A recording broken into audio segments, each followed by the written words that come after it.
आज आपल्याबरोबर आहेत फाल्कन रियालिटी कंपनीचे हेड प्रमोदजी. प्रमोदजी यांचं काम पुण्यासारख्या शहरामध्ये फार मोठ्या प्रमाणात चालू आहे. त्याचबरोबर त्यांच्या कंपनीमध्ये अजून एक त्यांच्याबरोबर पार्टनर आहे, पण ते काही कामानिमित्त आज बिझी आहेत, त्यामुळे आज आपल्याबरोबर आले आहेत प्रमोदजी. The AK Talks.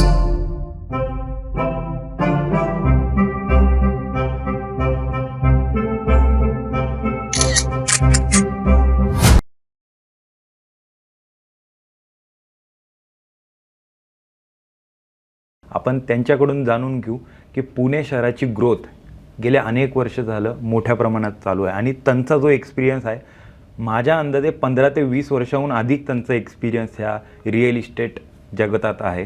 तर आपण त्यांच्याकडेच जाणून घेऊ की कसा आहे हा अनुभव. कसं वाटतंय सर तुम्हाला या मराठी पॉडकास्टच्या स्टुडिओमध्ये? AK टॉकच्या शोमध्ये मला येऊन आहे ना, आज ॲक्च्युली खरंच बरं वाटतं आहे. ह्याच्या आधी मी 2-3 पॉडकास्ट केलेले आहेत, okay, but I am never excited about this. Okay. जेवढं एक्साइटमेंट मला हो. AK टॉकसाठी आहे ना, होती तेवढी एक्साइटमेंट कुठल्या पॉडकास्टला नव्हती, किंवा कॅज्युअल असावं असं असेल. पण I am too much excited to learn to share my experience about it.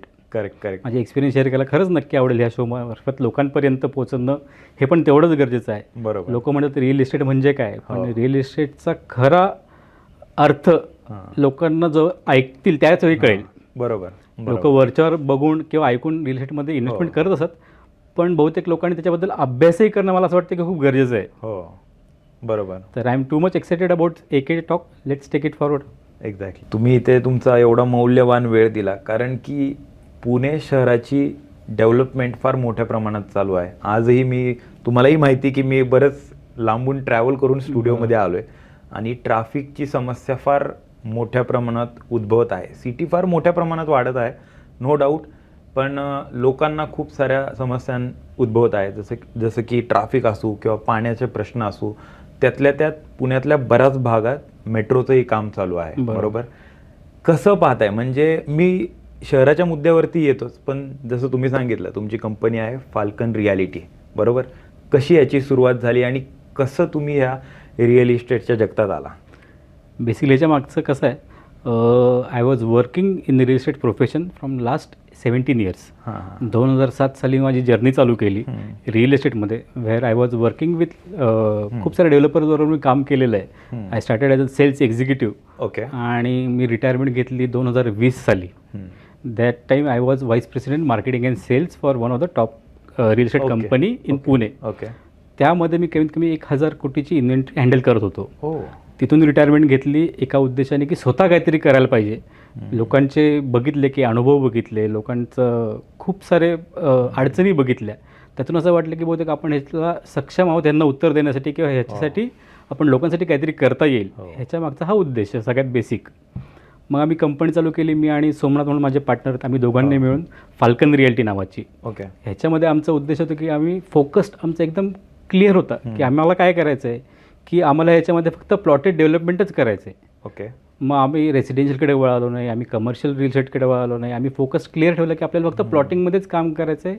आणि प्लॉटिंगमध्ये का, तर याच्यामध्ये खूप फसवणूक होते. म्हणजे ह्याच्यामध्ये खूप फसवणूक होती आणि त्यातून लोकांना कसं बाहेर काढायचं. बरोबर. मग हे उत्तर तर बहुतेक वकीलच देऊ शकतो. पण इथून पुढे कशी फसू नये ह्याच्यासाठी आम्ही ही कंपनी चालू केली. बरोबर. तर ह्या कंपनीचा जर तुम्ही बघितलं मेन उद्देश जो आहे, ह्याच्यामध्ये आपण काय करतो, एखादं तुमच्यासारखे कोणतरी लँड ओनर असतील, त्यांना डेव्हलपमेंट करायचे, प्लॉटेड डेव्हलपमेंट. ओके. तर we consult them, we create. तुम्ही रिडेव्हलपमेंटचे पण प्लॉट्स घेता?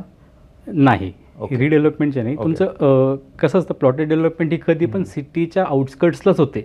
ओके. जर आपण पुणे जुनं बघितलं असेल तर सिटीपर्यंतच लिमिटेड होतं. म्हणजे सिटी एरिया ज्याला आपण म्हणतो तिथपर्यंतच लिमिटेड होतं. त्या काळात प्लॉटेड डेव्हलपमेंट जे झाले सिटीच्या बाहेर, म्हणजे आज औंधमध्ये जरी तुम्ही जुन्या सोसायटीज बघितल्या असतील, म्हणजे अभिमानश्री सोसायटी असेल, किंवा सिंध हाऊसिंग सोसायटी असेल, किंवा कोंडवा साईडला गेलं की फकरी हिल्स असेल, कोथरूड साईडला गेलं तर महात्मा सोसायटी असेल. हे मला वाटतं कमीत कमी 50-60 वर्षापूर्वी झालेल्या सोसायटीज आहेत.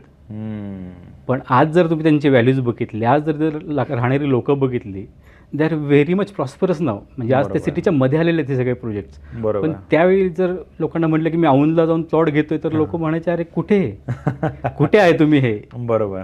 पण आजच्या तारखेला सिटीच्या मध्ये लोक तिथे मरतात प्लॉट घेण्यासाठी. म्हणजे that has become a prime real estate now. बरोबर बरोबर. तर आपल्याला ह्याच्यामधून काय करायचं आहे की आज कुठली पण प्लॉटेड डेव्हलपमेंट ते सिटीच्या बाहेरच होणार आहे. कारण की FSIचं जे गणित आहे, बाकीचं डेव्हलपरचं जे हिस्सेदारी असते किंवा जे काही आहे हे तुम्हाला बिल्डिंगमधून लोकांना साध्य होतं, पण प्लॉटेड डेव्हलपमेंट खूप क्वचित लोक करतात याच्या तारखेला. बरोबर. मगासपासून बऱ्याच वेळा मेन्शन केलं तुमच्या कंपनीचं नाव फाल्कन रियालिटी, बरोबर? बरोबर. फाल्कन रियालिटी हे नाव का ठेवलं आणि ह्याच्या मागं अर्थ काय आहे? आणि माझा पुढील प्रश्न आहे त्याला सिमिलर, की म्हणजे काय होतं ना की दोन डोकी ज्यावेळी आपण म्हणतो ना, एक मराठी भाषेत ज्यावेळी म्हणतो की दोन डोकी मिळून व्यवसाय करतात, त्यावेळेस त्यांचे विचार जुळणे फार महत्वाचे असते. तर माझा पहिला प्रश्न तोच आहे की फाल्कन रियालिटी का आणि त्याचा अर्थ काय? आणि तिसरा प्रश्न त्याला सिमिलर की तुमचा जो पार्टनर आहे त्यांना तुम्ही विचारात घेऊन कसं हा बिझनेस पुढे नेत आहे? आता कसं झालं, 2020 साली ज्यावेळी पॅन्डेमिक आला त्यावेळी मी जॉब सोडला. लोक त्यावेळी नवीन आहे त्या जॉबला कसं स्ट्रिक्ट राहायचं हे बघत होते, पण त्यावेळी आम्ही विचार केला की दिस इज द राईट टाईम. असं आम्हाला वाटतं की दिस इज द राईट टाईम की आपण आता आपल्या जिथं काम करतो तिथून एक्झिट घ्यावं आणि स्वतःची कंपनी चालू करावी. बरोबर. त्याच्या मागचा उद्देश येत होता की सर्व्हिस देता आली पाहिजे. मेन म्हणजे काय की लोक जे प्लॉटिंग करतायत हे सगळ्यात मागे पडतात त्या सर्व्हिसमध्येच. आज ही प्लॉटिंग विकायची पेक्षा सर्व्हिस ओरिएंटेड इंडस्ट्री जास्त झालेली आहे. ह्याच्यामध्ये काय खूप लोकांना फसवलं गेलेलं आहे. ह्याच्या आधी खूप लोक फसलेली पण आहेत. आज कसा काय प्लॉट घेतला, कसं विकू, ह्याचे प्रश्न खूप लोकांना पडलेले आहेत. बरोबर. सो व्हॉट वी डीड की बाबा आपण एक कंपनी चालू केलो ज्यातून आपण रात्री मला जर 3 वाजता कुठल्या क्लायंटचा फोन आला ना तर तो मला उचलता आला पाहिजे. म्हणजे आज जे लोक अख्खी CRMची टीम ठेवतात किंवा तर लोकांना हँडल करण्यासाठी किंवा मला हे लोकांना एवढं फसवलंय जुनं मागे, तर ह्यांना कसं बाहेर काढायचं यासाठी CRMची टीम ठेवली आहे. बरोबर. पण ह्याच्या उद्देश आम्ही काय म्हणलं की आपण रात्री 3 वाजता जर मला कोणाला क्लायंटचा फोन आला तर तुम्हाला उचलता आला पाहिजे. बरोबर. बरोबर. का उचलता आला पाहिजे? कारण मी जे प्रोडक्ट विकणार आहे that should be 24 carat gold. ह्याच उद्देशाने मी कंपनी चालू केली आणि सेम उद्देश सोमनाथचे पण होते. म्हणजे आमच्या दोघंही त्याच एकाच वाईबवरती आम्ही होतो, त्यामुळे आम्हाला सोपं गेलं चालू करणं. बरोबर. बरोबर. आणि मग आम्ही जर्नी चालू केली प्लॉटेड डेव्हलपमेंटपासूनच. तर आम्ही नुसता जॉब सोडला होता, आता करायचं तर आहे.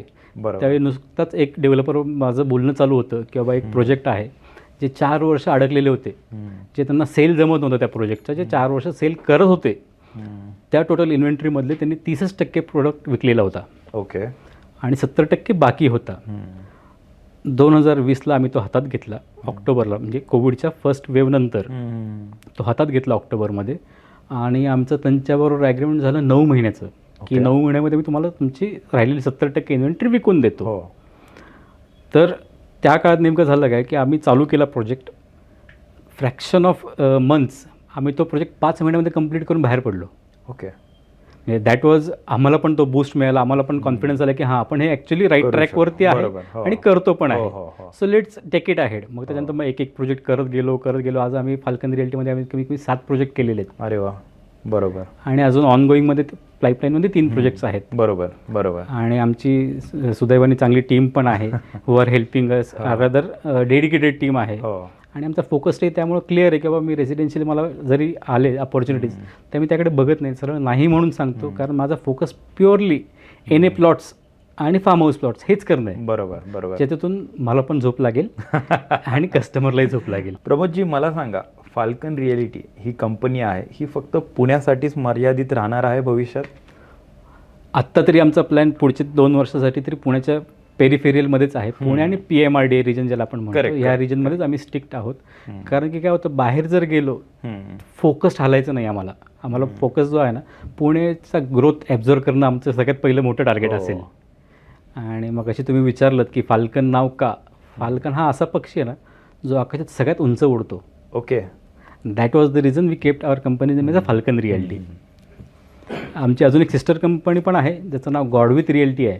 ओके. गॉडविथ हा जो पक्षी आहे तो पण पक्षीच आहे. हा पक्षी कंटिन्युअस सगळ्यात जास्ती उडू शकतो, म्हणजे he can fly for 11 days continuous. Okay. Okay. आणि फाल्कन हा पक्षी हा सगळ्यात उंच उडू शकतो. पुणे का, तर पुण्यामागचं कारण काय की पुण्यामध्ये सगळ्यात मेन कारण काय प्लॉटिंगमध्ये प्रत्येक माणसाला आपलं स्वतःचं बैठं घर असणं खूप गरजेचं वाटतं. बरोबर. म्हणजे आज पुण्यामधलं जे अर्बनायझेशन चालू आहे की बाहेर गावाची लोक जे पुण्यामध्ये येऊन सेटल होत आहेत प्रत्येकाला वाटतं की आपलं घर असावं. अफोर्डेबल जर बघितलं तर फ्लॅट्स अफोर्डेबल असतात, हो, हो. बंगले अफोर्डेबल नाहीत. पण प्रत्येकाचं स्वप्न काय आहे की माझा प्लॉट असावा, त्याच्यावर तुम्ही बंगला बांधावा. बैठी घराचं स्वप्न सगळ्यांना आहे. बरोबर. आणि त्याच्यात काय काय आलं की आज पुण्यामध्ये जर अर्बनायझेशन होतं आहे तर प्लॉटिंगला पण डिमांड आहे. आणि माझं असं म्हणणं आहे की Pune is yet to see the revolution of the plotted development. म्हणजे जर त्याचे जर सेन्सेस बघितले की जर आपण आकडेवारी जर बघितली, 2020च्या आधी जर आपण प्लॉटेड डेव्हलपमेंट किती लॉन्च होत होते पुण्यात हे जर बघितलं तर अख्ख्या फायनान्शियल इयरमध्ये there are only 500 units which is to be launched. I am talking about the legal जे आहे एन ए प्लॉट त्याच्याबद्दलच. फक्त 500 युनिट लॉन्च होत होते कोविडच्या आधी. आणि ह्या 2024 साली आज आपण ऑगस्टमध्ये आहोत, ऑगस्टपर्यंत म्हणजे 8 महिने झालेले आहेत. 8 महिने जर बघितलं फायनान्शियलीमध्ये बरोबर तर 5000पेक्षा जास्त युनिट्स लॉन्च झालेले आहेत. ओके. जे सी द ट्रिमेंडस ग्रोथ. आणि पुढच्या 3-4 महिन्यामध्ये there are more than 2000 units which will be launched. म्हणजे एका फायनान्शियल इयरमध्ये ज्यावेळी आपण 500 बघत होतो, आज 7000 युनिट्स लॉन्च होत आहेत. बरोबर. So see the growth in the plotted development. तर पुण्याच्या बाहेर का जावं, एवढं कन्झम्पशन पुण्यातच असल्यावर. बरोबर. अर्थातच इथे एवढं मोठं मार्केट आहे. तर मी पण पाहत असतो, कारण तुम्ही ज्या प्रकारे फाल्कन रियालिटीची ब्रँडिंग किंवा ॲडव्हर्टायझिंग वगैरे करत असतो, फार मोठ्या प्रमाणात तुमचं काम आहे. मी पण रिसेंटली आत्ता एक तुमची ॲड पाहिली होती. आत्ता ओल्ड पुणे मुंबई हायवे इथं तुमचा एक रिसेंट प्रोजेक्ट आत्ता चालू आहे, त्याबद्दल तुम्ही काय सांगू शकता?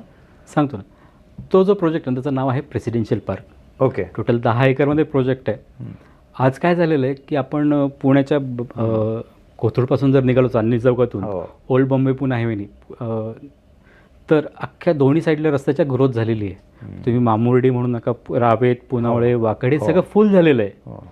आणि पुण्याची ग्रोथ कुठे होणार आहे तर ओल्ड बॉम्बे पुणे हायवेलाच आहे. बरोबर. तर तुम्ही त्या रोडने जर गेलात ना तर देहू कंटोनमेंट लागतं पहिलं. तिकडनं आपण लेफ्ट मारलं की तळेगावला जातो. तळेगाव पण सॅच्युरेशन झालेलं आहे इन टर्म्स ऑफ लँड. तिथून पुढे जर गेलं तर पहिलं लागतं तुम्हाला वडगाव मावळ. तिथे आता डेव्हलपमेंट खूप स्कोप आहे असं आमचं म्हणणं आहे. त्यामुळे आम्ही तिथे प्रोजेक्ट केलेला आहे. आता एन ए प्लॉट्सचाच प्रोजेक्ट आहे. पुणे कुठे वाढणार आहे तर त्याच रोडला वाढणार आहे. लोकांना वाटतं की एक्सप्रेस हायवेला वाढेल, पण एक्सप्रेस हायवेला का वाढणार नाही ह्याच्या मागचं जर तुम्ही ॲनालिसिस मला विचाराल ना, एक्सप्रेस हायवेला एक्झिट्स नाही आहेत. एक्सप्रेस हायवेला डेफिनेटली होऊ शकतं, पण त्या रोडला जर तुम्हाला आतमधले इंटरनल रोड्स ज्याला DP रोड आपण म्हणतो, जोपर्यंत ते होणार नाहीत ना त्या रोडची डेव्हलपमेंट होणार नाही त्या एरियाजची. लाईकवाईज ओल्ड बॉम्बे पुणे हायवेला एंड टू एंड तुम्हाला कुठेही एक्झिट आहे, त्यामुळे डेव्हलपमेंट त्याच रोडला होणार आहे. बरोबर. म्हणजे तो सगळ्यात मोठा प्रश्न आहे. तर तो प्रोजेक्ट जो आहे साधारण 10 एकरचा प्रोजेक्ट आहे. त्याच्यामध्ये 84 प्लॉट्स आपण काढलेले आहेत. रेसिडेन्शियल सँक्शन, एक क्लिअर टायटल आहे, रेरा रजिस्टर्ड प्रोजेक्ट आहे. So any one can buy that. म्हणजे डोळे झाकून घ्यायला पाहिजे. जसं तुम्ही मला म्हटलं मी करताना 24 कॅरेटच काम करतो तसाच तो प्रोडक्ट आहे. आज त्या एरियात का तर पुण्याच्या एक्झिट जिथं आहेत ना तिथे चांगला स्कोप आहे डेव्हलपमेंटसाठी असं माझं म्हणणं आहे. आणि बॉम्बे पुणे हायवे हा ऑलवेज ग्रोईंग रोड झालेला आहे. आणि आपल्या प्रोजेक्टच्या बरोबर समोर पिंपरी चिंचवड युनिव्हर्सिटी आहे. आणि मेन म्हणजे काय की आपला प्रोजेक्ट जो आहे ना is right bank on Bombay Pune highway. जर बाकीचे तुम्ही तिकडे प्रोजेक्ट बघितले किंवा जे पण प्रोजेक्ट्स लॉन्च होतात सगळ्याच ठिकाणी, हे हायवेपासून कमीत कमी 200 मीटर आतमध्ये तरी असतील किंवा 1 किलोमीटर आतमध्ये असेल किंवा 2 किलोमीटर आतमध्ये असेल. लोकांचे 10-10 किलोमीटर आतमध्ये आहेत. बरोबर. Our project is bank on Bombay Pune highway. That is major advantage what we have. बरोबर. म्हणजे आज आपण ह्या रोडने जरी गेलो असेल, चांदणी चौकातून जर आपण गेलो तर सगळं फुल झालेलं आहे. तुम्हाला डेव्हलपमेंटसाठी स्कोपच नाही. आणि एवढी मोठी लँड बँक जर असेल 10 एकरची तर people prefer to build an apartment there. बरोबर. कारण त्याचा टर्नओव्हर जास्ती होतो. आपण लो डेन्सिटीचा प्रोजेक्ट ठेवायचा, या कारणाने आपण इथे प्लॉटिंग डेव्हलपमेंट केलं. बरोबर. मुंबईचे कस्टमर असो किंवा लोणावळा या भागात जर कोणाला इन्व्हेस्टमेंट करायची असेल किंवा पुण्याची तर अर्थातच डेव्हलपमेंट फार मोठ्या प्रमाणात चालू आहे. येत्या 4 ते 5 वर्षात कदाचित त्या भागात मोठी डेव्हलपमेंट होऊ शकते. प्रमोदजी, मी बऱ्याच वेळा ऐकत असतो, पाहत असतो की NA प्लॉट अवेलेबल आहे, NA प्लॉट अशा ठिकाणी विकायला आहे. NA प्लॉटचा अर्थ काय? NA प्लॉटचा अर्थ बेसिकली तुम्हाला सांगितलं तर नॉन ॲग्रिकल्चर प्लॉट असं त्याचं टर्म आहे बेसिकली. ओके.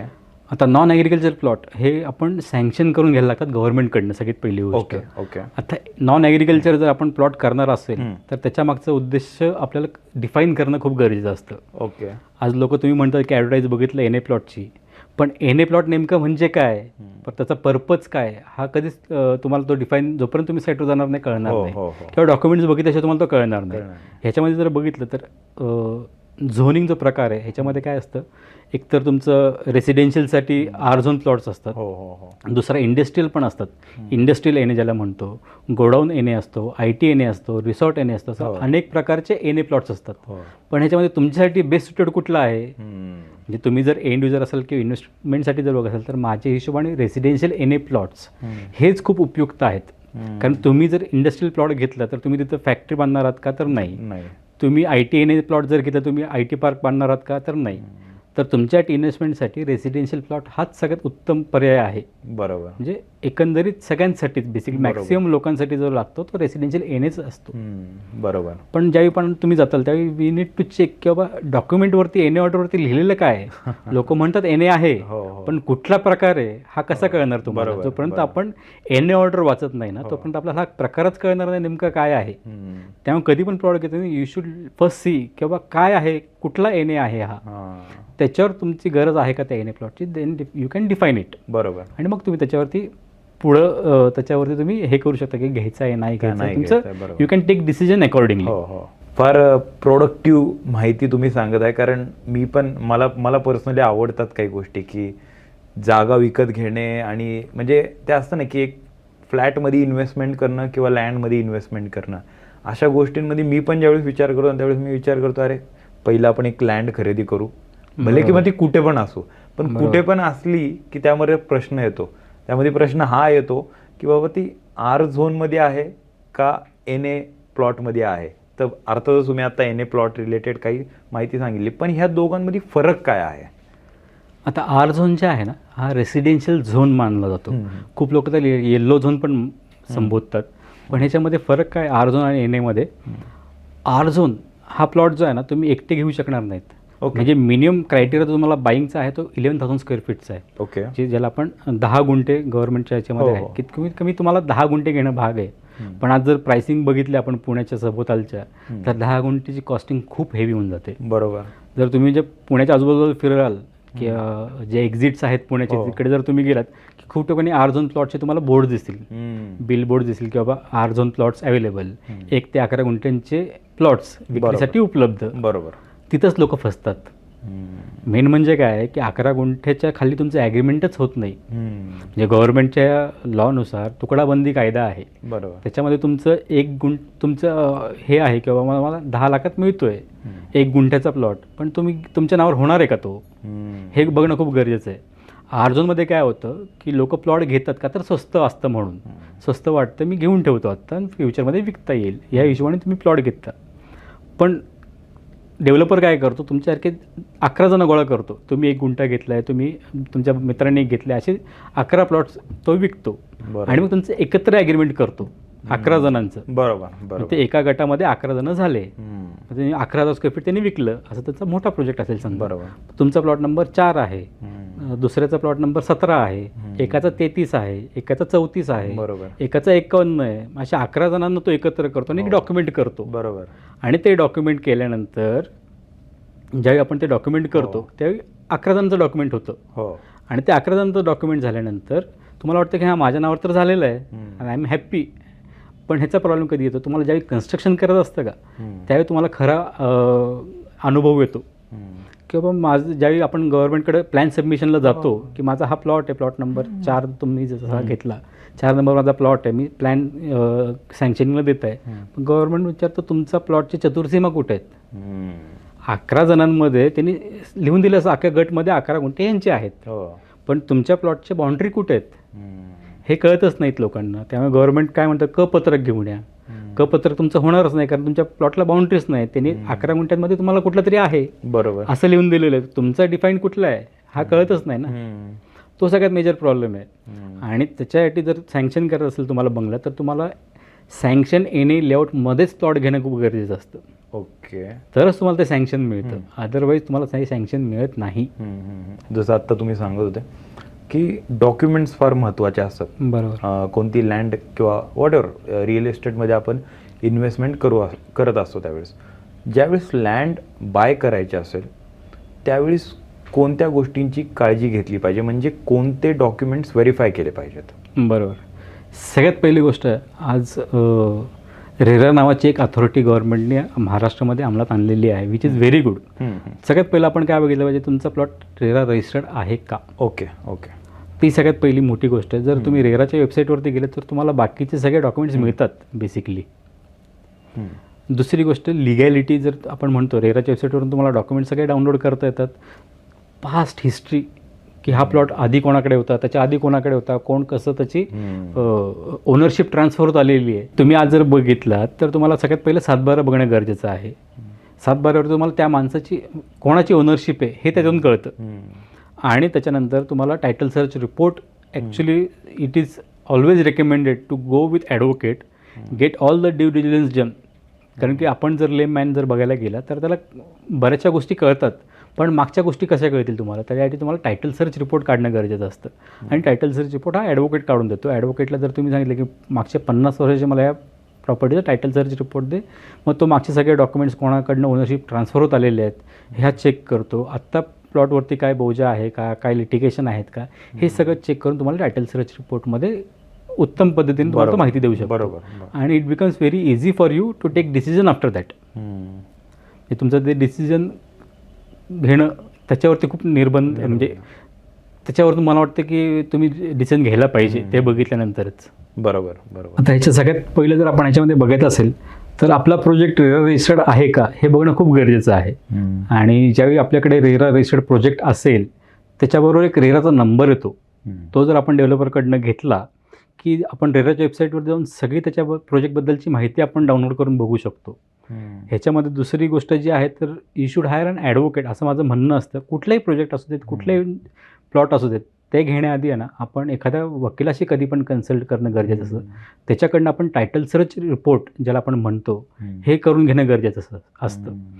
त्याच्यामध्ये काय होतं, तो जे ॲडव्होकेट आहे ते will take all the 30 years background of the property, आणि ते आपण त्यांच्याकडनं घेतलं तर पास्टमध्ये ओनरशिप कशी ट्रान्सफर होत आलेली आहे हे ते चेक करतात, डॉक्युमेंटेशन कसं झालेलं आहे हे चेक करतात, कोणाचं बँक लोन आहे का, काही पेंडिंग आहेत का त्याच्यावरती, लिटिगेशन्स आहेत का, हे सगळं ॲडव्होकेट चेक करतो. आणि he can give you a good guidance किंवा whether to go for this property or not.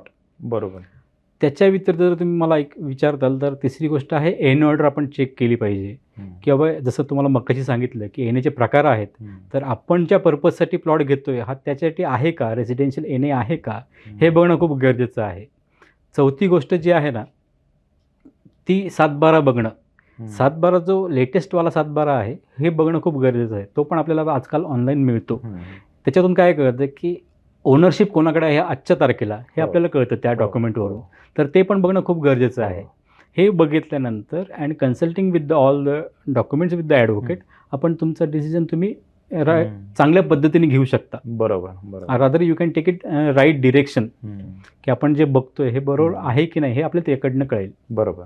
And then you can take your decision. अर्थातच द एके टॉकचे प्रेक्षक या गोष्टीची नक्कीच काळजी घेतील आणि पुणेकर पण या गोष्टीची नक्की काळजी घेतील. मी एक पुढील मुद्द्यावरती येतो.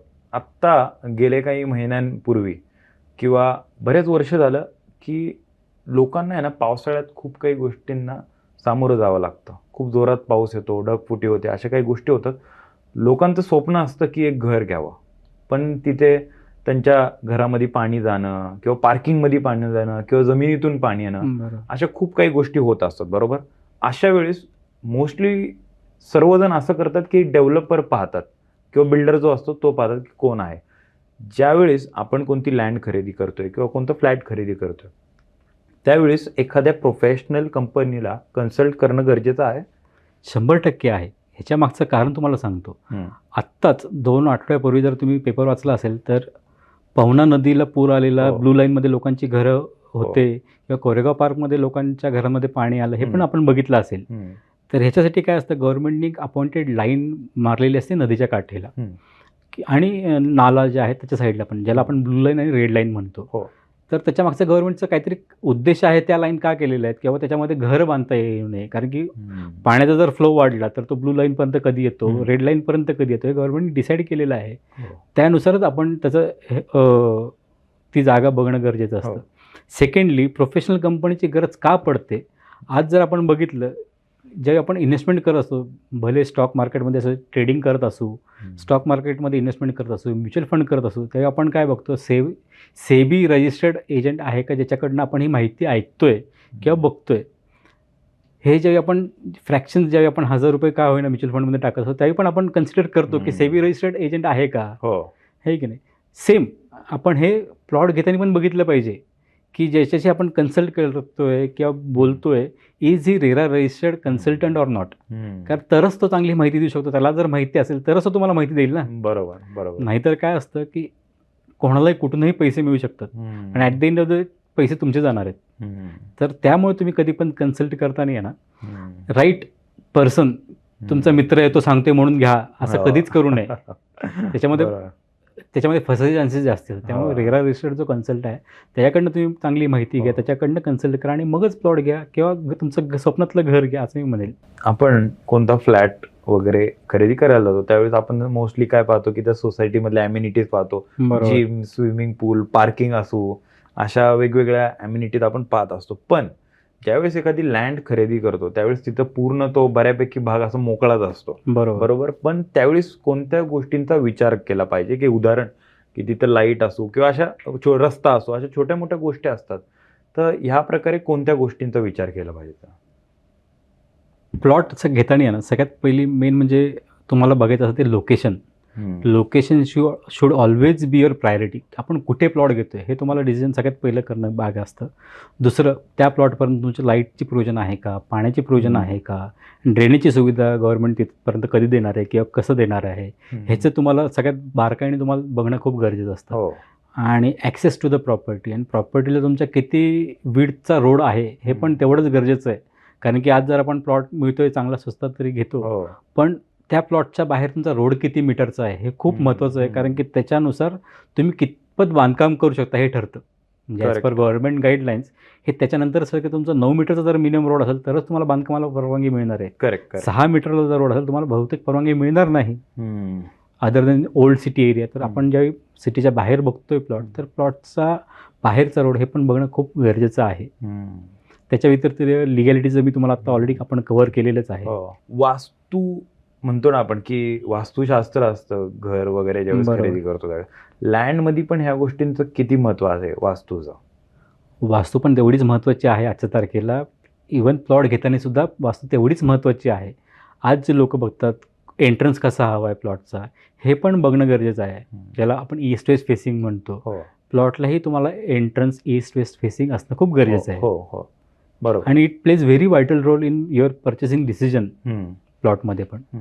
एखादी लँड आपण खरेदी करतोय, ती लँड खरेदी केल्यानंतर जसं मगाशी तुम्ही सांगितलं की कोणता मित्र बोलतोय म्हणून आपण जाऊन ती लँड खरेदी करतो, आणि बाय चान्स नंतर असं झालं बाजूला जी लँड आहे त्याच व्यक्तीने आपल्या लँडमध्ये काही आपला भाग ॲक्वायर केला असेल, बरोबर.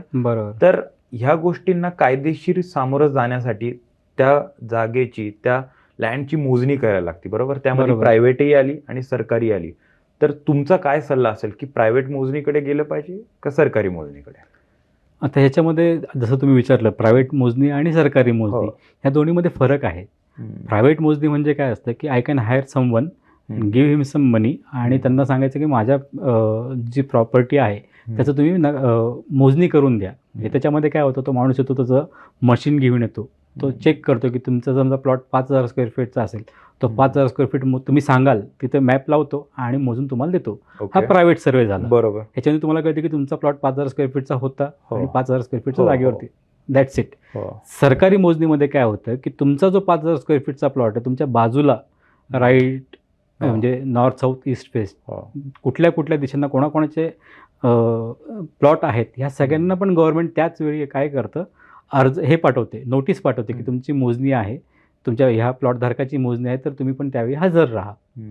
त्यावेळी काय होतं, गव्हर्नमेंटचा ज्यावेळी माणूस येतो, तो माणूस तिथे येतो, तो सगळ्यांचे समोर तुमचा प्लॉट मोजून घेतो. त्यामध्ये काय बघतो, कोणाचा आक्षेप तर नाही आहे ना, कोण ह्या साईडला आत घुसलंय का, कोण त्या साईडला बाहेर गेलाय का, हे सगळे त्यामध्ये पॉईंट्स कव्हर होतात. आणि मग तुमचं प्रॉपर्टी प्रॉपर आहे हे गव्हर्नमेंटकडनं रजिस्टर होतं, की बाबा ज्यावेळी तुम्हाला ते सही शिक्का मिळतो गव्हर्नमेंटचा, देन यू कॅन से की हां माझा प्लॉट बरोबर ह्याच्या चतुर्सीमा ह्या आहेत. ह्या आपल्याला डिफाईन होतं त्याच्यातून. बरोबर. आणि ह्याची फीस काय असते, प्रायव्हेट मोजणीची आणि सरकारी मोजणीची? आता ह्याच्यामध्ये जर तुम्ही बघितलं प्रायव्हेट मोजणी जर आहे, आज आपण रात्री जर एखाद्या प्रायव्हेट सर्व्हेअरला फोन केला तर तो बहुतेक उद्या दुपारपर्यंत तुमची मोजणी करून गेलेला पण हो असेल हो हो. आणि त्याची फीस त्या हिशोबाने हो. जास्तीच असते. ती साधारण 2,000 पासून ते 5,000 रुपयेपर्यंत आणि depends on your plot size okay ह्याच्यावरती डिफाईन होते. Okay okay. आणि सरकारी मोजणीचं पण defined on the plot size, त्याची सरकारीची म्हणजे मोजणी हे स्क्वेअर फूट प्रमाणे असतं? स्क्वेअर फूट प्रमाणे ओके. असते. नॉमिनल असते गव्हर्नमेंटची चार्जेस, हम्म, हम्म. पण गव्हर्नमेंटचे जर आज मी अर्ज केला तर तो बहुतेक 3 महिन्यांना लागेल किंवा 4 ओके. महिन्यांनी पण लागू शकतो. अच्छा. ते त्यांच्याकडे अवेलेबिलिटी किती आहे हम्म. सर्वेअरशी त्याच्यानुसार ते ठरतं. Okay okay. आणि त्या एरियात मग ते किती जण आहेत आत्ता सर्वे करण्यासाठी त्याच्यावरती ठरतं basically. Okay. So it takes minimum 3 to 4 months आजच्या तारखेला जरी आपण अर्ज दिला तरी. अर्थातच अर्थातच. मी पुण्याच्या जवळच्या भागात बऱ्याच वेळा पाहत असतो की 50,000 रुपये गुंठे, 40,000 गुंठे अशा काही जागा असतात. पुण्यापासून बरोबर. जवळपास 30-40 किलोमीटर आपण म्हणू शकतो. बरोबर. पण हे प्लॉट ज्यावेळेस मला ऐकायला येतात ना त्यावेळेस मी विचारत होतो, अरे खरंच एवढे स्वस्त असतात का? तर त्यामागे काही कारण सांगू शकता? कारण की काय होतं ना, लोक विचार करतात अरे चला आपण तिथे फार्म हाऊस बांधू, बरोबर? बरोबर. तर फार्म हाऊसचे जे प्लॉट्स असतात बरोबर, त्यामध्ये जसं मी आधी काही प्रश्न विचारले, काही गोष्टींचं प्रिकॉशन घेतलं पाहिजे, जसं की लीगल ॲक्टिव्हिटीज असो किंवा ॲम्युनिटीज म्हणून आहे, ह्या 2 गोष्टींमध्ये फार्म हाऊस प्लॉटमध्ये काय पाहिलं पाहिजे? फार्म हाऊस प्लॉट्समध्ये ना सगळ्यात पहिलं तुमचं location is always a hero, कारण तुम्ही त्याच्यासाठीच फार्म हाऊस घेत असता. View that is your hero basically. Correct. Secondly the access to the property. हां हां. रोज जर तुमच्या फार्म हाऊसला जाण्यासाठी कोणाच्या तरी गावातून घरातून जर जायला लागत असेल so it doesn't make any sense, पहिली Correct, गोष्ट. correct. दुसरी गोष्ट तुमचा legality is always on should be on your priority. म्हणजे तुम्ही कुठेही प्लॉट घ्या, कसाही घ्या, एनी प्लॉट असू देत, फार्म हाऊस प्लॉट घ्या, legality should always be checked. Correct. That is my honest opinion to everyone. तुम्ही ते करूनच घ्या, हां. मगच तुम्ही विश्वास ठेवा. बरोबर. आणि तिसरा पॉईंट आणि मेन म्हणजे काय, फार्म हाऊस ज्यावेळी आपण म्हणतो, फार्म हाऊस हे असं प्रोडक्ट आहे ना जे लोकांना फ्लॉन्ट करत असतं की अरे मेरा फार्म हाऊस आहे बाप आहे, हां. चलो, म्हणजे मित्रांना हो. गोळा करेल, फॅमिलीजला गोळा हो. करेल, तिकडे जाऊन सॅटर्डे संडे स्पेंड करेल. हो. म्हणजे दॅट इज फ्लॉन्ट करण्यासाठीच त्या प्रोडक्ट बनलेले बेसिकली बरोबर. Maximum time. ती एक गोष्ट झाली. दुसरी गोष्ट जी आहे ना, ॲक्सेस टू युअर प्रॉपर्टी किंवा तुमचा ट्रॅव्हल डिस्टन्स जो आहे ना शुड ऑलवेज 1 ते 1.5 तासाचाच असला पाहिजे, असं माझं म्हणणं आहे. बरोबर. कारण की लोकांनी फार्म हाऊस घेतात, लोक कुठे कोकणात घेतात, पण तुम्ही त्याचा वापरच होत नसेल त्याचा उपयोग काय? उपयोग काय? हो. तर आपण एक्झिस्टिंग जिथं राहतोय, तुमचं प्रायमरी जे घर आहे तिथून it should be 1 to 1.5 hours maximum distance असणं गरजेचं आहे, तर त्याचा उपभोग तुम्हाला घेता येईल. बरोबर. नाहीतर तुम्ही सकाळी निघाले संध्याकाळी फार्म हाऊसवरती पोहोचणार असेल तर त्या फार्म हाऊसची मजाच नाही. मजा नाही. Every weekend you should be able to go there and enjoy. बरोबर. हे फार्म हाऊसच्या मागचा उद्देश असतो. बरोबर. आणि बाकीचे पण उद्देश लोकांचा आहे, सेकंडरी इन्कम त्यातून चालू होतं, त्यातून मग काही रेंटवरती देतात. आज खूप सारे वेबसाईट्स आहेत, ॲग्रिगेटर्स आहेत, जे तुमचा चांगला बंगला बांधला असेल, हू गिव्स विकेंडसाठी किंवा बाकीच्या दिवसांसाठी तुम्ही रेंटवरती बांधू शकता. That create secondary income also. बरोबर. त्या हिशोबाने तुमचं लोकेशन पण महत्त्वाचं आहे. त्यामुळे बरोबर. बरोबर. स्वतः एन्जॉय करताय तर त्या हिशोबाने लोकांना पण एन्जॉयमेंटसाठी तसंच लोकेशन हवं, हो. तरच तुम्हाला पैसे देणार आहेत. बरोबर. आणि खूप लोकांची आजच्या तारखेला जर बघितली कोविड नंतर आहेत ना, हे खूप लोकांना ओढ वाढलेली आहे फार्म हाऊसची. हो हो हो. And that is the reason Pune is also doing very good in terms of farm house. आजच्या तारखेला खूप सारे चांगले चांगले प्रोजेक्ट्स आहेत हो. पुण्याच्या भोवती, हो. जिथं फार्म हाऊस आपण चांगले बांधू शकतो. बरोबर. मी त्याच प्रश्नांवरती येणार होतो, कारण आत्ताच तुम्ही पुणेकरांना आणि आपल्या प्रेक्षकांना NA plot, R zone plot आणि प्लॉटचे ॲम्युनिटीज असो किंवा सेफ्टी असो किंवा तुम्ही तुमच्या जर्नीबद्दल खूप सारी अशी माहिती दिली. मी पुणे शहराकडे आता पुन्हा एकदा येतो. पुणे शहरात फार्म हाऊस प्लॉटिंग जर आपल्याला पाहिजे असेल जवळपासच्या एरियात, जर पुणे ईस्ट साईडला कोण राहत असेल त्यांनी कोणत्या एरियामध्ये फार्म हाऊस प्लॉट्स पाहिले पाहिजेत? पुणे वेस्ट भागात जे व्यक्ती राहतो त्यांनी कोणत्या भागात फार्म हाऊस प्लॉट पाहिलं पाहिजे? जसं मी तुम्हाला मगाशी सांगितलं, आपलं फार्म हाऊस जे आहे आपण जे बांधणार आहोत ते तुमच्या घरापासून 1 ते 1.5 तासाच्या अंतरावरतीच पाहिजे. हो. वेस्ट पुणे जर आपण कम्पेअर केलं तर you have lot of options. Mulshi एरियामध्ये चांगले चांगले फार्म हाऊस आहेत हो. किंवा चांगले चांगले प्रोजेक्ट चालू आहेत, हो. तिथं आपण फार्म हाऊस करू शकतो किंवा बांधू हो. शकतो. सेकंडली तुमचं अफोर्डेबल, जर तुम्हाला अफोर्डेबल हवं असेल तर तुम्हाला भोर साईडला पण चांगले ऑप्शन्स मिळू शकतात, पण तिथे तुम्हाला थोडासा ट्रॅव्हल टाईम वाढतो. हो. पण you have very good scenic location there as well. तिसरं लोकेशन आहे पानशेत वरदगावच्या बॅकवॉटर्सला पण चांगले लोकेशन आहेत, तिकडे पण चांगले चांगले प्रोजेक्ट्स आहेत. You can explore options there also. आणि जर तुम्ही ईस्ट पुण्याला बघत असाल, ईस्ट पुण्यामध्ये काय आहे की सह्याद्रीचे रेंजेस नाहीत, तिकडे डोंगर भाग कमी आहे, तर तुम्हाला फ्लॅट लँडवरतीच तुम्हाला समाधान मानावं लागेल, किंवा तुम्हाला मोठा प्लॉट घ्यावा त्याच्यात तुम्हाला तो सगळं ॲम्बियन्स स्वतःच क्रिएट करायला लागणार. जरी व्ह्यू नसेल तर तुम्ही झाडांमधून किंवा गार्डन चांगलं करून, स्विमिंग पूल स्वतःचा बांधून you can satisfy those need there. बरोबर.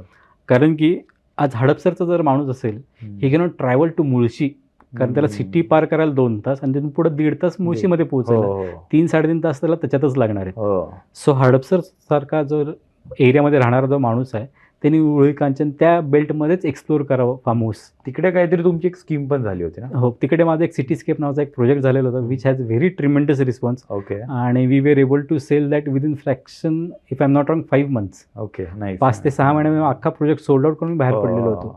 आता फार्म हाऊस हा माझा ॲक्च्युली खूप आवडीचा विषय आहे. तुम्ही जर मला विचारलं ना की आपण फार्म हाऊसवरती मी आहे ना बहुतेक तुमच्याशी तासून तास गप्पा मारत बसू, तर आपल्याला याच्यासाठी बहुतेक वेगळा पॉडकास्टही करावा लागेल. बरोबर. So will definitely do it. 100%. तुमचा टाइम आणि माझा टाइम कधी तुम्ही मॅच करून देता, त्यावेळी आपण डेफिनेटली फार्म हाऊसवरती पण एक चांगला पॉडकास्ट करू. 100%. मी थोडंसं पुणे शहराकडे पुन्हा एकदा येतो. पुणे शहरामध्ये कोणता असा एरिया आहे ज्यामध्ये रिअल इस्टेटसाठी भविष्यात खूप मोठी ग्रोथ आहे? कारण की मेट्रो मोठ्या प्रमाणात पुण्यात वाढते. बरोबर. ऑलमोस्ट सगळीकडेच मेट्रो झाली आहे. तर काय तुम्हाला वाटते पुण्यात कुठे ग्रोथ आहे आता? आता तुम्ही जसं विचारताय की कुठे इन्व्हेस्टमेंट केली पाहिजे, तर पुणे हे असं शहर आहे ना ज्याला लागून प्रत्येक एक्झिटला एक सॅटेलाइट टाउन बनलेलं आहे. So I always prefer to go there in a satellite town. म्हणजे जर आपण ओल्ड बॉम्बे पुणे हायवेला गेले की तळेगाव आहे, वडगाव मावळ आहे. जर तुम्ही पुणे बँगलोर हायवेला जर गेलात तर तिकडे तुम्हाला खेड शिवापूर आहे. जर तुम्ही सोलापूर हायवेला गेलात तर उळी कांचन साईड आहे. जर तुम्ही नगर हायवेला गेलात तर तुमच्याकडे रांजणगाव आहे. प्रत्येक एक्झिटला जर तुम्ही नाशिक हायवेला गेलात तर तुम्हाला राजगुरुनगर आहे, चाकण आहे. प्रत्येक हायवेला you have some or the other satellite town which has been established already. बरोबर. तर त्याच्या भोवती तुम्ही चांगला पोटेन्शियल प्रॉपर्टी बघून तुम्ही त्याच्यामध्ये इन्व्हेस्टमेंट करू शकता as per your budget basically. आणि सेकंडली हे आपण म्हणत आहोत की अरे आज खूप बाहेर वाटते, पण definitely this are going to be get connected once this ring road is going to get, जे रिंग रोड आता पुण्यामध्ये प्रपोज्ड आहे ते एकदा झाल्यानंतर हे सगळीकडे तुम्हाला चांगलं कनेक्टिव्हिटी येऊन जाईल. आणि जर तुम्हाला सांगायचं झालं तर पुण्यामध्ये 2 रिंग रोड्स आहेत. एक तर इनर रिंग रोड आहे आणि एक आउटर रिंग रोड आहे. ह्या दोन्ही रिंग रोडने तुम्हाला कुठल्याही लोकेशनला access is going to be very easy. बरोबर.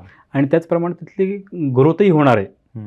रिंग रोडमुळे काय होणार आहे की ह्या सॅटेलाइट्स टाऊन आहेत ना, जे पुण्याच्या भोवतालच्या आहेत, that are going to get पुण्याच्या खूप जवळ ॲक्सेस त्यांना चांगला मिळून जाईल. आता मी तुम्हाला सांगतो बेसिकली काय होतं, मी 2021 साली पहिला जसं एक प्रोजेक्ट विकला होता XYZ. त्या प्रोजेक्टमध्ये साधारण मी 1100 रुपयाच्या आसपास एने प्लॉट विकले होते. आज तिथे रिसेल 2000 रुपयांनी चालू आहे. So you just look at the time frame and the returns is a huge. पण त्यावेळी काय मिळालं का, तर कोविडचा सीझन होता, त्यामुळे प्रॉपर्टीचे व्हॅल्यू तुम्हाला चांगले मिळाले. पण ज्यावेळी पण प्रॉपर्टी घेत असेल प्रत्येक वेळी वाटतं की अरे ह्या महागच आहेत, माझ्या आटोक्याच्या बाहेरच आहेत. पण काय होतं, ज्यावेळी आपण प्रॉपर्टी घेत असेल थोडंसं तुम्हाला तडजोड करणं खूप गरजेचं असतं. त्याशिवाय प्रॉपर्टी होत नाहीत. कारण की ह्या प्रॉपर्टीज आहेत ना तुमच्या सेकंड जनरेशनला पण तेवढेच धार्जिन होणार आहेत. रादर ते तुम्हाला तेवढे रिटर्न्स देऊन जाणार आहेत. आज माझ्या वडिलांनी कोथरूडमध्ये 90s साधारण एक 5.5-6 लाखाला प्लॉट घेतला होता.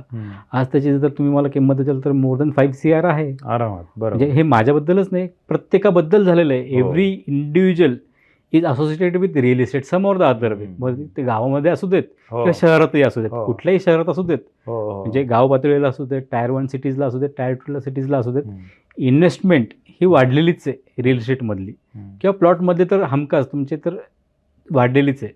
So given that chance you should always invest in a plot, असं माझं म्हणणं आहे. किंवा चांगल्या प्रोजेक्ट्समध्ये करणं खूप गरजेचं आहे बेसिकली. बरोबर. त्याच्याने तुम्हाला रिटर्न्स चांगले मिळतील. हो बरोबर. So you should take care of your what you are trying to buy, याच्यावरती पण तुमचा चांगला फोकस असणं गरजेचं आहे. बरोबर बरोबर. मी या पॉडकास्टच्या 3ऱ्या सब्जेक्टकडे येतो.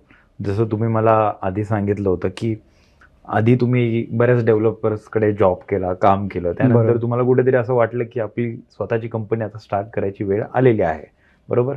जर ह्या इंडस्ट्रीमध्ये काही नवीन विद्यार्थी येत असतील, बरोबर, त्यांना लँड रिअल इस्टेटमध्ये अनुभव गेन करायचा असेल बरोबर. किंवा त्यांना एक्सपिरियन्स घ्यायचा असेल, त्यांनी काय केलं पाहिजे? मला येऊन जॉईन करावं. सगळ्यात बेस्ट. हा. आणि I will not charge them. Correct correct correct. म्हणजे हे बघा, गमतीचा पार्ट वेगळा, पण बेसिकली काय होतं, लँड इतका वास्ट सब्जेक्ट आहे ना, every time I try to read something ना, काहीतरी नवीन त्याच्यामध्ये अपग्रेड आलेलं असतं गव्हर्नमेंटच्या साईडनी. सो तुमचा अभ्यास खूप महत्त्वाचा आहे त्याच्यामध्ये. कारण की काय होतं, ज्यावेळी आपण लँडमध्ये तुम्ही म्हणता की इच्छुक आहेत काम करण्यासाठी, डेफिनेटली लँडमध्ये तुम्हाला बहुतेक पैसा मिळेल, सगळं आहे, पण तुमचे इंटिग्रिटी आपण तेवढेच मायने ठेवले पाहिजे असं मला वाटतं. हो. त्या इंटिग्रिटीजमुळेच आम्ही कंपनीमधून कुठेतरी बाहेर पडायचा प्रयत्न केला आणि स्वतः चालू करायचा प्रयत्न केला. We are trying to do it and we have done it. Correct. आणि असं मला वाटतं की we are on a right track. Right track. Correct. एक उदाहरण की जर काही वर्षामध्ये 90च्या दशकात काही प्रॉपर्टी घेतली एक इन्व्हेस्टमेंट म्हणून, आणि आज त्या प्रॉपर्टीची किंमत 100 पटीने वाढली असेल, पण काही पैशाच्या अभावासाठी किंवा वेळेच्या अभावासाठी कधी कधी आपल्याला पैसे लागत असतात, तर आपल्याला अशी लँड जर विकायची असेल, बरोबर, तर त्यामधून बाहेर कसं पडलं पाहिजे? मी परत मूळ मुद्द्यावरती होतो. तुम्ही त्यावेळी प्रॉपर्टी घेता, त्यावेळी जर तुम्ही हे सगळे ड्यू डिलिजन्स जर केले असतील, जसं मी तुम्हाला मग सांगितलं, लिगल चेक करणं गरजेचं आहे, लोकेशन चेक करणं गरजेचं आहे, access to the property check करणं गरजेचं आहे, हे जर तुम्ही सगळं ड्यू डिलिजन्स जर राईट केला, तर तुमचं एक्झिट पण तेवढाच सोपं असणार आहे. बरोबर. तर तुम्ही त्याच फ्लोमध्ये जर काय होतं, तुम्ही ज्यावेळी मार्केट रिसर्च करून जर प्रॉपर्टी घेतात ना, त्यावेळी तुमचे फसायचे चान्सेस कमी असतात. ज्यावेळी तुम्ही चांगल्या एखाद्या कन्सल्टंटकडनं तुम्ही ज्यावेळी घेता, त्यावेळी तुम्हाला माहिती असते की बाबा डेव्हलपमेंट कशी होती आहे, काय होती आहे, त्यामुळे तुमचा प्रोजेक्टच्या आजूबाजूला कसा एरिया झालेला आहे, त्याच्यावर तुमचा एक्झिट ठरतो की प्रॉपर्टीची व्हॅल्यू वाढणार आहे. हो. तर तुमचा डिमांड आणि सप्लायवरती सगळा खेळ आहे. तर त्या एरियात डिमांड जनरेट व्हायला पाहिजे, तरच तुमचा एक्झिट सोपा होणार आहे. तर डिमांड जरी असेल तर तुमची प्रॉपर्टी पण तेवढीच चांगली पाहिजे, त्याला ॲक्सेस पण तेवढाच चांगला पाहिजे, ते लोकेशनही तेवढंच चांगलं पाहिजे. त्यामुळे ज्यावेळी प्रॉपर्टी घेत असताना हा जर अभ्यास चांगला केला, तर तुमचं एक्झिट पण तेवढंच सुखकर असणार आहे. बरोबर. डिजिटल मीडिया फार मोठ्या प्रमाणात वाढत आहे. अर्थातच त्याचं एक उदाहरण म्हणजे द एके टॉकचं मराठी पॉडकास्ट. तर प्रत्येकाला आजकाल त्याचा बिझनेस डिजिटली न्यायचा आहे, बरोबर. पण रिअल इस्टेट असो किंवा लँड रिअल इस्टेट आपण म्हणू शकतो, ह्यामध्ये तुम्ही तुमचं सोशल मीडिया अकाउंट्स असो किंवा सोशल मीडिया प्लॅटफॉर्म्स असो, ह्याकडे कसं पाहता तुम्ही? बेसिकली कसं असतं, ही इतकी वास्ट इंडस्ट्री आहे ना, की ज्याच्यामध्ये मला असं वाटतं की every quarter we change the dynamics of the total digital marketing. हो. म्हणजे आज जे मी बहुतेक लीड जनरेशनसाठी केलेलं आहे, बहुतेक पुढच्या आठवड्यात असेल की नाही हे पण पण गॅरंटी नाही आहे. Exactly. Rather if you start की जुने जे आपण ज्यावेळी प्रोजेक्ट्स करत होतो, तर तुम्हाला एक्झाम्पल दिलं, एक पेपर ॲड जर दिली ना सर, की साधारण अख्खा प्रोजेक्ट सोल्ड आउट व्हायचा. म्हणजे एका पेपर ॲडवरती अख्खा प्रोजेक्ट सोल्ड आउट व्हायचा. त्याच्यानंतर हेच जर आपण आज जर तुम्ही पेपर ॲड दिली ना, तर मला डाऊट आहे की मला लीड्स पण येतील. बरोबर. अँटिलेस नवीन प्रोडक्ट असेल तर थोडेफार इन्क्वायरीसाठी येतात, पण कन्व्हर्जन होत नाही. पण एकेकाळी अख्खा प्रोजेक्ट विकला जायचा. पण आज माझं जर बघितलं तर आपला मॅक्सिमम फ्लो जो आहे ना, तो डिजिटलवरूनच आपल्याला लीड्स येतात, किंवा डिजिटलच्या भरोश्यावरती आपण प्रोजेक्टचं मार्केटिंग चांगल्या पद्धतीने करू शकतो. बरोबर बरोबर. त्या हिशोबाने आपल्याला प्रत्येक क्वार्टरला स्ट्रॅटेजीज बदलणं गरजेचं असतं. कुठून तुम्हाला चांगले लीड्स येतात हे बघणं गरजेचं असतं. क्वालिफाईड लीड्स तुम्हाला येतात का नाही हे खूप बघणं गरजेचं असतं. बरोबर. जिथून चांगल्या क्वालिफाईड लीड्स येतात तिथून तुम्हाला जास्ती पैसे पंप करणं गरजेचं असतं. ह्या सगळ्या गोष्टी आजकाल काय झालं, खूप सारे डेव्हलपर्स असू देत किंवा जे रिअल इस्टेटच्या रिलेटेड डिजिटलवरती कॅम्पेन करतात किंवा मार्केटिंग करतात, त्यांचं काय असतं की चल 10,000 स्पेंड करून बघू काय होतंय. ते 10,000 स्पेंड करतात, लीड्स येतात, त्यातून त्यांना आउटपुट जर नाही मिळालं तर थांबून जातात. तर माझं असं म्हणणं आहे की you should always pump in money, right or wrong, time आणि लीड्स विल डिसाईड. तुमचा प्रोजेक्ट मोठा आहे, तुम्हाला स्पेंड करणं गरजेचं आहे मार्केटिंगवरती, त्याशिवाय तुमच्याकडे गत्यंतर नाही. तुम्ही रेफरन्सेसवरती प्रोजेक्ट अख्खा विकू शकणार नाही. तुम्हाला आमच्यासारख्या प्रोफेशनल लोकांची गरज पडेल definitely. Rather I will also suggest की बाबा ज्या लोकांना आहे ना त्यांचं प्रोजेक्ट आहे, जो मार्केटिंग, सेल्स आणि CRM हे तिन्ही गोष्टी करायच्या असेल, त्यांनी डेफिनेटली मला कॉन्टॅक्ट करावं. माझं इंस्टाग्रामला स्वतःचं पेज आहे, फाल्कन रिअल्टी नावाने आहे, किंवा बाकीच्या सोशल मीडियावरती पण आहे. You can connect me through that also. किंवा माझा नंबर आहे 9960141111. ह्याच्यावरती पण तुम्ही मला कनेक्ट करू शकता and you get the free consultation also. तुम्ही ॲटलीस्ट फ्री कन्सल्टेशन घ्या, त्यानंतर आपण पुढचं बोलूया. बरोबर बरोबर. हे की नाही, I am not going to charge anything for that. माझा ॲक्च्युली तोच प्रश्न होता, पण आधीच तुम्ही उत्तर दिलं. फार छान गोष्ट आहे. मी तर प्रेक्षकांना एकच सांगेल की फाल्कन रियालिटी फार जेन्युइन कंपनी आहे आणि फार फास्ट कंपनी आहे. जसं सरांनी आधीच उत्तर दिलं तशीच ही कंपनी आहे. सर, फार छान वाटलं द AK टॉकच्या या मराठी पॉडकास्ट शोमध्ये तुम्हाला बोलून, आणि द AK टॉकचा हा रिअल इस्टेटचा पॉडकास्ट फार छान झालेला आहे इथे. डेफिनेटली मला पण बरं वाटलं आज इथे येऊन, आणि खूप इंटरेस्टिंग मला वाटतं प्रश्न तुम्ही पण विचारले. थँक्यू. त्याच्याने कस्टमरपर्यंत किंवा आपल्या हो. जे प्रेक्षक आहेत त्यांच्यापर्यंत मला वाटतं की चांगली इन्फॉर्मेशन जाणं हे पण तेवढंच गरजेचं बरोबर. असतं. माझं ह्याच्या उद्देश काय आहे की कोणी पण रिअल इस्टेटमध्ये इन्व्हेस्टमेंट करताना किंवा प्लॉटेड डेव्हलपमेंट प्रोजेक्टमध्ये इन्व्हेस्टमेंट करताना बहुतेक कसं फसू नये ह्याच्याकडे बघणं खूप गरजेचं आहे. कारण की आज बरोबर. तुम्हाला वाटतं आपण स्वस्तात घेतोय, हो पण ते फ्युचरमध्ये that is going to be very risky affair for you. हो तर तुमच्या रिस्क एलिमिनेट आपण करूयात असं माझं म्हणणं आहे. बरोबर की आज जर तुम्ही तेवढे परिश्रम घेतले तर फ्युचरमध्ये तुमचं एक्झिट हो. सोपा असावा, बरोबर. हे त्याच्या मागचा उद्देश. सर, धन्यवाद इथं आल्याबद्दल आणि तुमच्या पुढील वाटचालीसाठी खूप साऱ्या शुभेच्छा. Thank you very much. थँक्यू.